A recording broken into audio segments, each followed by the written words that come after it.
যখন কোনো বান্দা সূরা ফাতিহার একটা করে আয়াত বলে আলহামদুলিল্লাহি রাব্বিল আলামিন, সঙ্গে সঙ্গে আল্লাহ জবাব দিয়ে বলেন হামিদানি আবদি, বান্দা তুই আমার প্রশংসা করলি।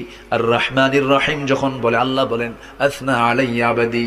মালিক ইয়াউমিদ্দিন যখন বলে আল্লাহ বলেন মাজ্জাদানি আবদি। এরপরে যখন বলে ইয়াকা না'বুদু ওয়া ইয়াকা নাস্তাঈন পর্যন্ত যখন বলে আল্লাহ বলেন বান্দারে তুই আমার কাছে কি চাস, প্রাণ খুলে চারে বান্দা।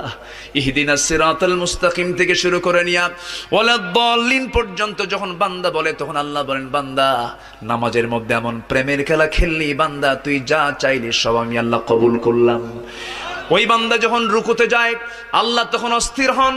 ওই বান্দা যখন সিজদায় যাওয়ার জন্য প্রস্তুতি নাই, সমস্ত ফেরেশতাকে ডাক দিয়ে বলেন ও ফেরেশতারা, এই বান্দাগুলো আমাকে দেখলো না, রাসূলকে দেখলো না, কোরআনকে দেখে হাদিসকে বিশ্বাস করে আমাকে খুশি করার জন্য তার সবচেয়ে সম্মানজনক